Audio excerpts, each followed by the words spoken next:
The cold bit my fingers as I fumbled with the letter opener. My hands were shaking.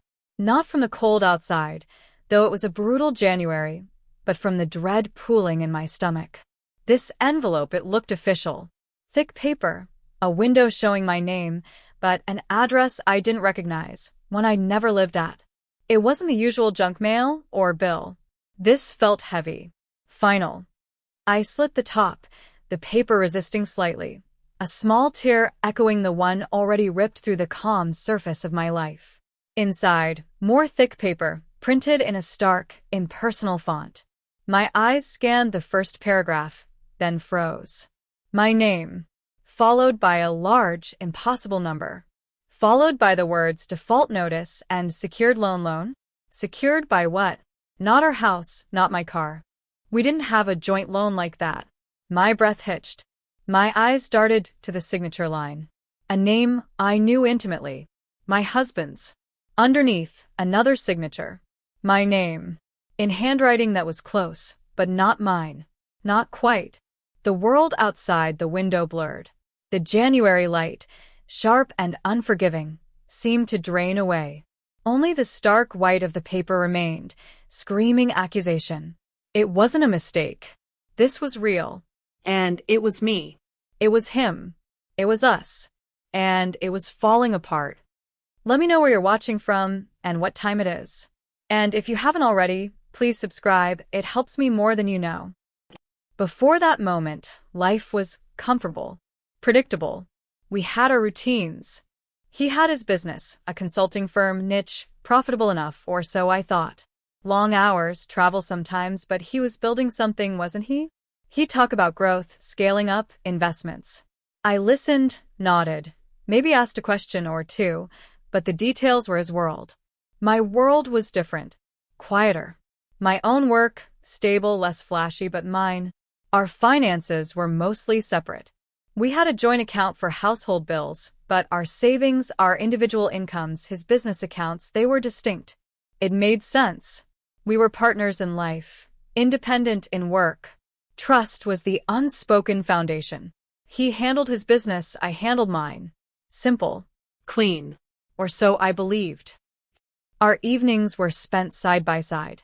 Him, often still on his laptop, numbers and charts glowing on the screen. Me, with a book or planning something small for the house, a weekend trip. We talked sometimes. About his day, about mine. He seemed preoccupied, sometimes. Stressed. He'd dismiss it with a wave of his hand. Just business stuff. You wouldn't understand, and I didn't press. Why would I? He was the expert in his field. I trusted him. He was my husband, my anchor in the predictable storm of adulthood. We talked about the future, vaguely. Retirement, maybe travel, helping family. A comfortable path stretching ahead, built on the solid ground of our combined efforts. Or so I thought. Looking back now, the signs were probably there, small tremors I dismissed as the normal bumps of life. Late nights that weren't just work. A new car that seemed maybe a little too expensive, justified as a business expense, a sudden need for privacy around his phone, his office door closed more often. I rationalized it all. Stress. Growth. The pressure of running your own show. He was a good man. A little distant sometimes, yes, but good. Loyal. My husband. That letter shattered the glass I was living behind. The address wasn't ours because the loan wasn't taken out for our life. It was for his business.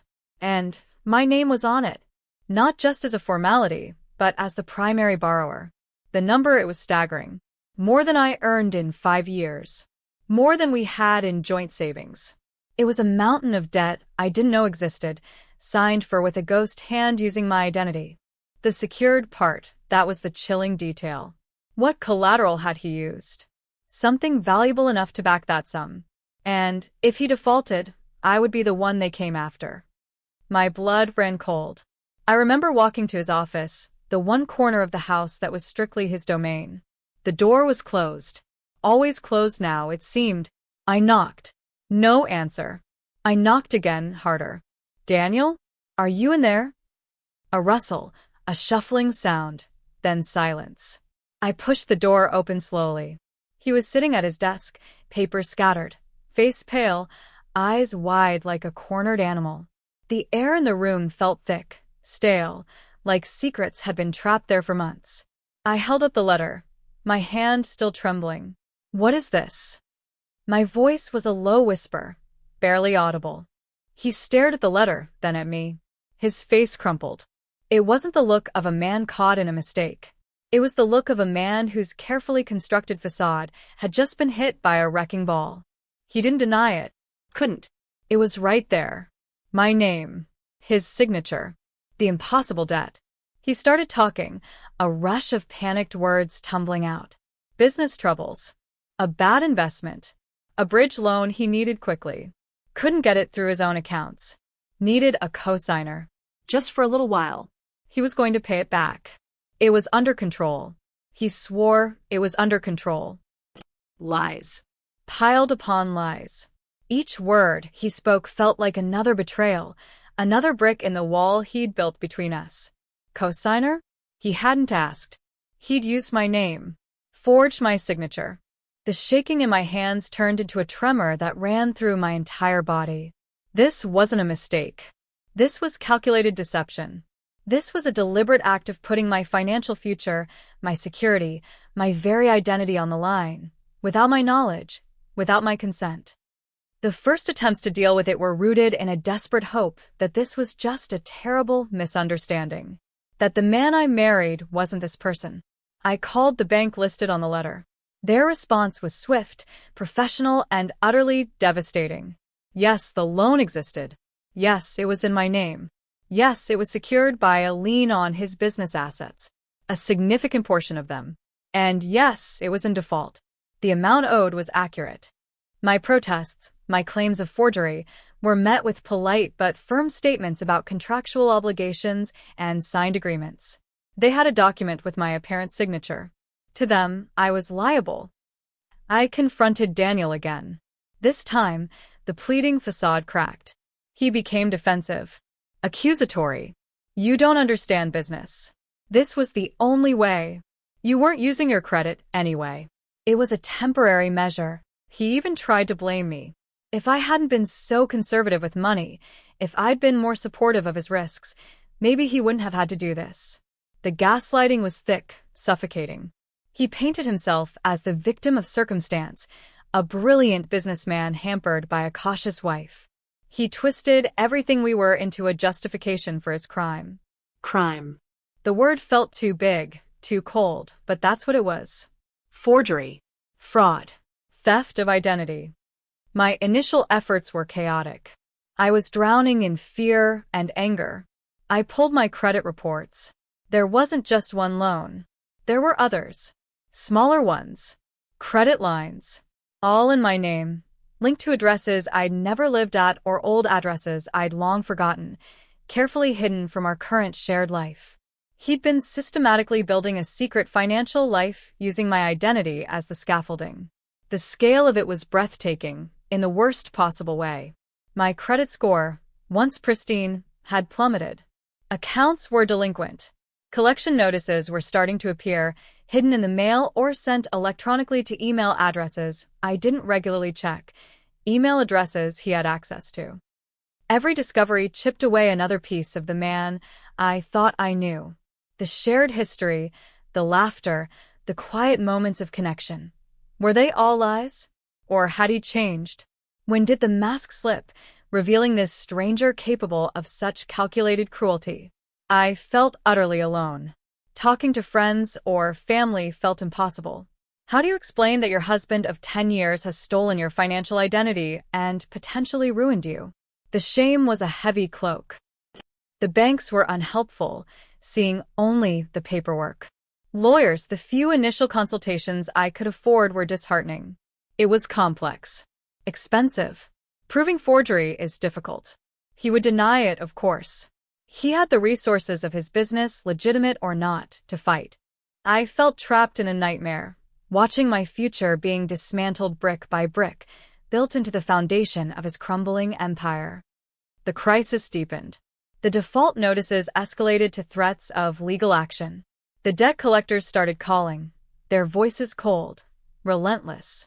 They didn't care about forgery, they cared about payment. My name was on the dotted line. My own bank, alerted by activity on my credit report, started asking questions about my accounts. My carefully built financial independence, the one area of my life that felt secure and separate, was compromised. I couldn't sleep. I couldn't eat.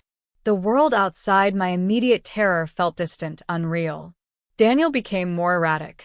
Sometimes he was apologetic, pleading, promising to fix everything, begging me not to tell anyone, especially not the bank. Other times, he was raging, cornered, dangerous, accusing me of not trusting him, of trying to ruin him by even asking questions. He'd pace the house, muttering about conspiracies, about people trying to shut down his business. His business.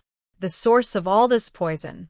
He still saw himself as the hero, battling unseen forces, and my financial ruin was just unfortunate collateral damage. I reached a breaking point. It wasn't a single dramatic explosion, but a quiet internal collapse.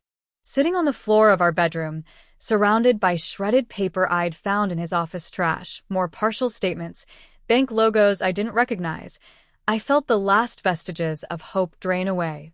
The man I loved was gone, replaced by a desperate, dangerous stranger who saw me only as a tool, a resource to be exploited. The marriage was dead. My financial life was in ruins. All seemed lost. There was no easy way out. No magic solution. It felt like I was buried under the weight of his lies, with no air, no light. But in that moment, in the suffocating darkness, something shifted. A cold, hard kernel of resolve began to form in the pit of my despair. If all was lost, what was there left to lose? If he saw me as a resource, perhaps it was time to become one, but not for him. For me. He had used my identity, my trust, my future as weapons against his own business failures. It was time to turn those weapons back. This wasn't about saving the marriage anymore. It wasn't even just about clearing my name. It was about justice. It was about survival. And maybe, just maybe, it was about making him pay the true cost of his actions. Not just financially, but in a way that would hit him where he lived. His business. His pride. His carefully constructed world. I stopped talking to Daniel about the loans. I stopped reacting to his manipulation. I became quiet, observant. He mistook my silence for despair, for surrender. He thought I was broken. Good. Let him think that.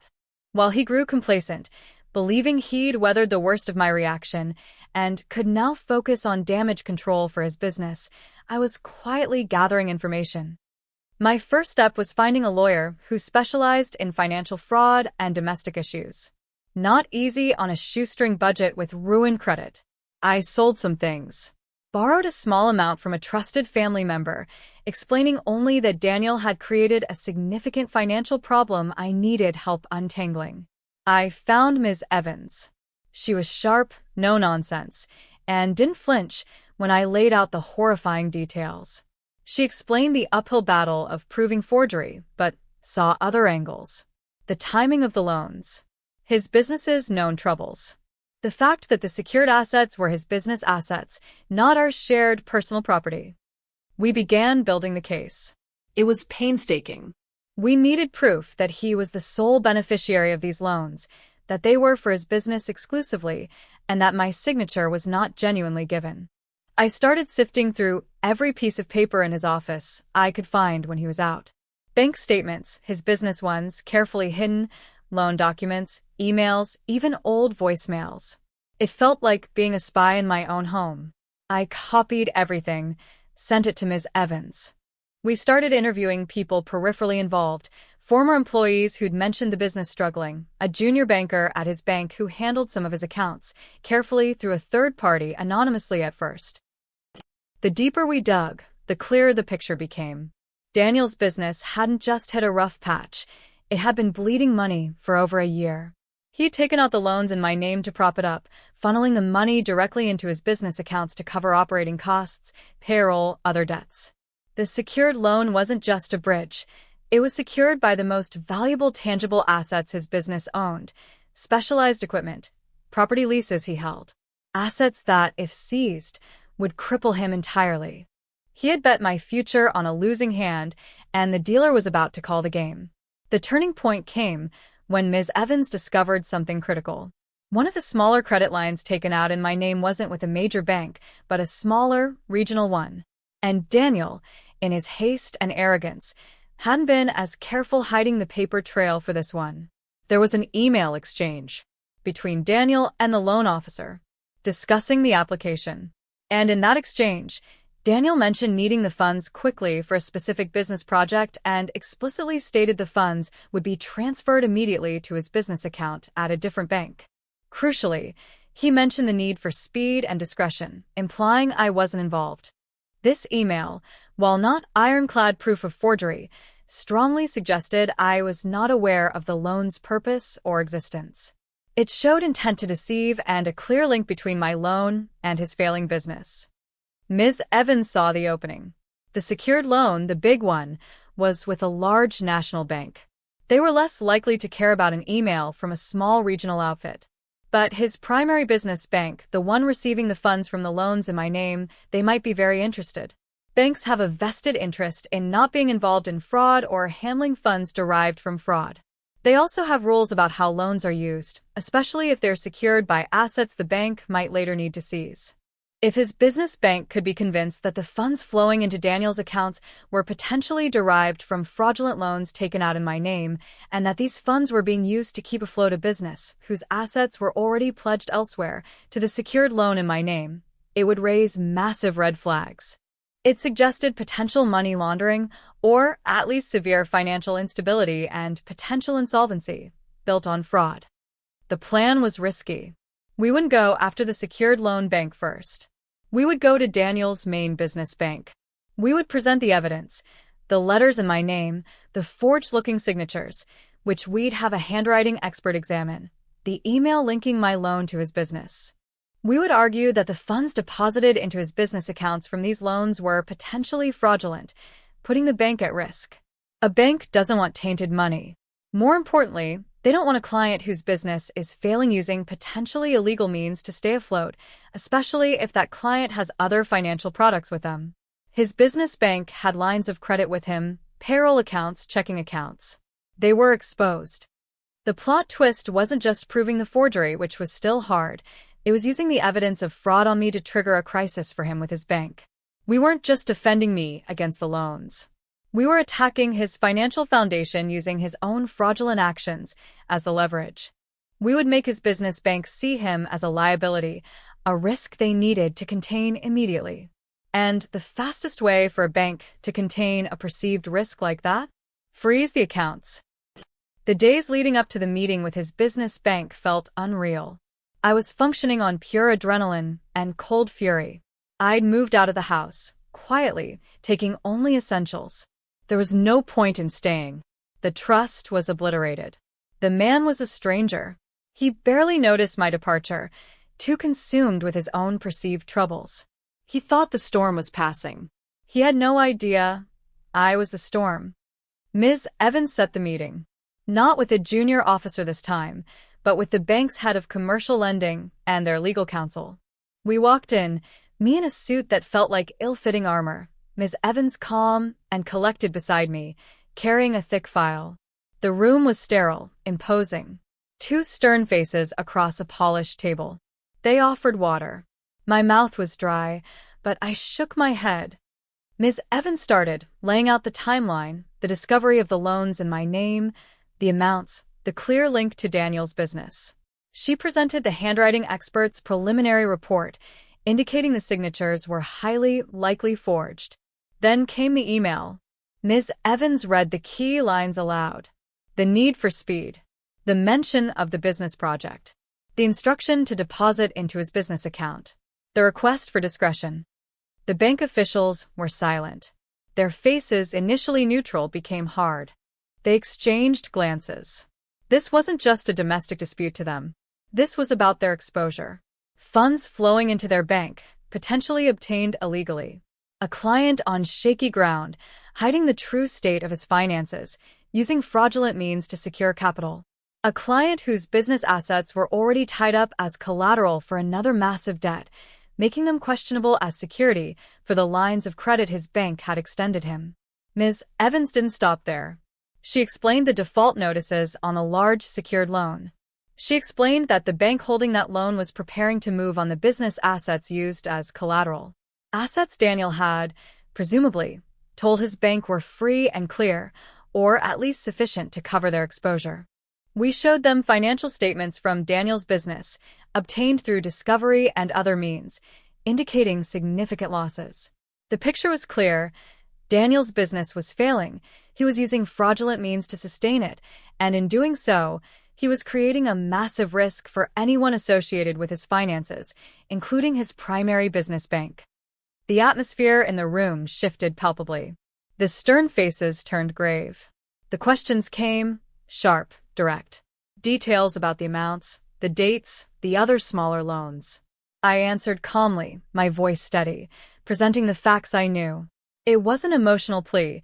It was a presentation of irrefutable evidence of his deception and its direct impact on their institution. We left the meeting after an hour. Ms. Evans said little in the elevator. The tension was thick. Had it worked? Had we convinced them? We were targeting a specific vulnerability, a bank's fear of risk and association with illegal activity. We weren't asking them to resolve the loan in my name. We were presenting them with evidence that their client was engaged in potentially fraudulent activity that compromised their own position.